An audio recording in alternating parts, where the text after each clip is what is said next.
നമ്മുടെ മണിത്താറാവ് കഴിഞ്ഞ പ്രാവശ്യം നമ്മൾ അട വെച്ചില്ല കേട്ടോ. കഴിഞ്ഞ പ്രാവശ്യം നമ്മൾ മുട്ട എടുത്തു, അതേപോലെ അവിടെ കൊണ്ടുപോയി വിരിയിപ്പിക്കാനൊക്കെ നോക്കി, ഒന്നും കിട്ടിയില്ല, ഒന്ന് മാത്രമേ കിട്ടിയുള്ളേ. ഇപ്രാവശ്യം ഏതായാലും എന്താണ് നമ്മുടെ മണിത്താറാവ് അട ഇരുന്നിട്ടുണ്ട് കേട്ടോ. നമുക്ക് പോയേക്കാം, വാ.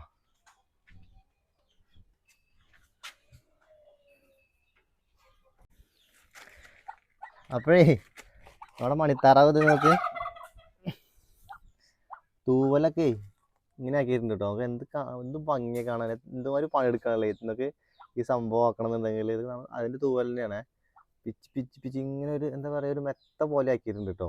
അതിങ്ങനെ വെച്ചിട്ട് പിന്നെ അടുത്തുണ്ട് കേട്ടോ.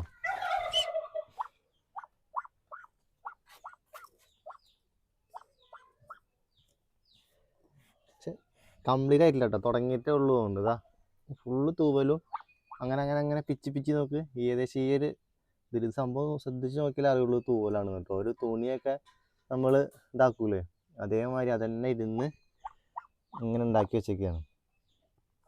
അപ്പോൾ ഏകദേശം 11 മുട്ട ഇപ്പോൾ വെച്ചിട്ടുണ്ട് കേട്ടോ. വെച്ച് പറഞ്ഞാൽ അവൾ തന്നെ ഇട്ടു, അവൾ തന്നെ അടയിരുന്നു കേട്ടോ. വേറെ കുഴപ്പമൊന്നുമില്ല. ഇനി എന്താവും അറിയില്ല, നീച്ച് പോവും അറിയില്ല കേട്ടോ, കാരണം മുട്ട ഇട്ടുകൊണ്ടിരിക്കുന്നുണ്ട് ഇപ്പോഴും. ശല്യപ്പെടുത്താൻ പോട്ടെ നമുക്ക്. പക്ഷെ ഇത് നോക്കി എന്ത് രസമായിട്ടാണ് ആ സംഭവമൊക്കെ ഉണ്ടാക്കിയത് അറിയോ. ഇതൊക്കെ ഇങ്ങനെ ഇങ്ങനെയൊക്കെ ആക്കണമെന്നുണ്ടെങ്കിൽ എന്തോ ഒരു പണിയെടുക്കണോ. ഒരു തൂവലാണ് ഈ സാധനം ഇങ്ങനെ കാട്ടിച്ചിരിക്കുന്നത്. ഏതായാലും അവിടെ ഇരുന്നിട്ടുണ്ട് കേട്ടോ. അപ്പോൾ കുറച്ച് കഴിഞ്ഞിട്ടൊക്കെ 28 ദിവസം അല്ല 35 ദിവസത്തെയാണ് പറയുന്നത്. അപ്പോൾ നമുക്ക് വെയിറ്റ് ചെയ്യാം കേട്ടോ. ഇപ്രാവശ്യമെങ്കിൽ നമുക്ക് മണിത്താറാവ് സ്വന്തം അടയിരുന്ന് കുട്ടികളെ വിരിയിപ്പിക്കാം കേട്ടോ.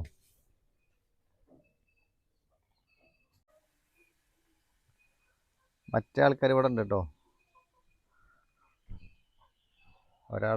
ഒരാൾ മാത്രമേ മുട്ടിട്ടുള്ളേ.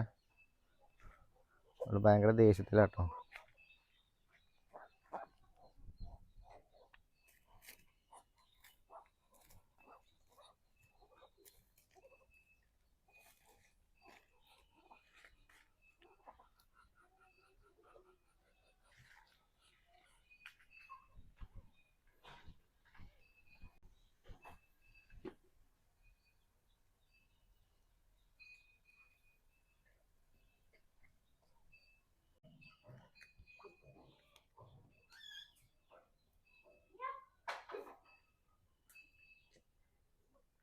ഫുൾ ടൈം അവിടെ തന്നെ കേട്ടോ. രാവിലെ രാത്രി നീച്ചൂരൊന്നുമില്ല, അതിൽ തന്നെയാണ് കിടത്തട്ടോ.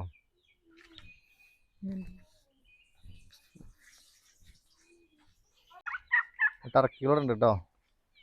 അതേപോലെ നമ്മളെ പോത്തോട്ടിന് ഇതാ അവിടെ ഉണ്ട് കേട്ടോ.